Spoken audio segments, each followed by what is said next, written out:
Hindustan Unilever का आए हैं नतीजे। हिंदुस्तान यूनिलीवर की जो आय 15,926 करोड़ हुआ करती थी, वो बढ़ के हो गई है 16,241 करोड़, मतलब 2% के आसपास की ग्रोथ देखने के लिए मिल रही है। अगर बात करोगे ईबिटा की, earning before interest depreciating and tax value, मतलब इसकी लगभग 3,037 करोड़ हुआ करती थी, जो घटकर 3,026 करोड़ के आसपास आ गई है। उसके अंदर डी ग्रोथ देखने के लिए मिली है 2% की। अगर इसके नेट प्रॉफिट की बात करोगे तो जो शुद्ध लाभ इसका 2595 करोड़ हुआ करता था, बढ़ के हो गया है 2695 करोड़, मतलब 2% के आसपास की ग्रोथ देखने के लिए मिली है। अब सोच रहे होंगे इबिटा डी ग्रोथ है, लेकिन इसके नेट प्रॉफिट में ग्रोथ है, कारण क्या है? कारण है इस कंपनी के जो 311 करोड़ रुपए के आसपास में अदर इनकम है, जिस कारण से इसमें ऐसा आपने को देखने के लिए मिल रहा है।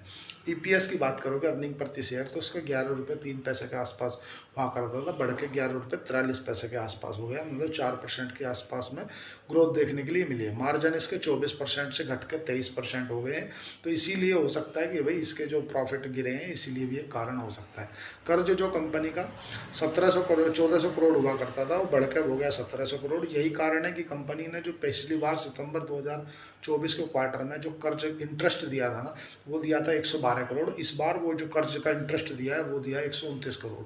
मतलब सिंपल सी फंडा है कि कंपनी का जो कर्ज था 1400 करोड़ से बढ़कर हो गया है 1700 करोड़ के आसपास। जो इंटरेस्ट पिछली बार दिया था 112 करोड़ का, इस बार दिया 129 करोड़ का। इसीलिए 2% 4% जैसी ग्रोथ है, कोई ज़्यादा खास ग्रोथ देखने के लिए मिल रही।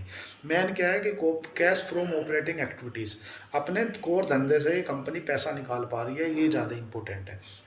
इस कंपनी का अगर टोटल मार्केट कैप की बात करोगे साथियों, तो लगभग 6,11,128 करोड़ के आसपास में। कंपनी का जो प्राइस है, स्टॉक का प्राइस 2600 के आसपास में, पी इसका 58 का है।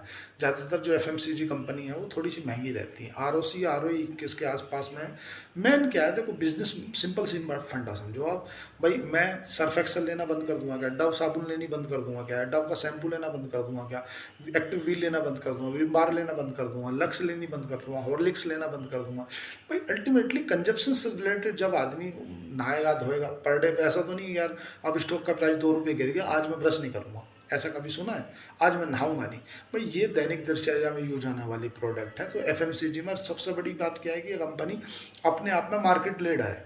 मार्केट लीडर है, उसी कारण आपसे देखने को मिल रहा है कि कंपनी का जो बिजनेस है ना, हार्ड बिजनेस, ये कंपनी का हार्ड बिजनेस में दम है हिंदुस्तान यूनिलीवर में। वही नतीजे है। अब देखो, आपको रिजल्ट देखो, स्टॉक का प्राइस देखो।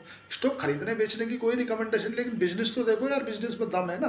क्या वो इतने प्रोडक्ट जो बनाती है, प्रोडक्टों को कोई लोग ना बंद थोड़ी कर देगा कोई।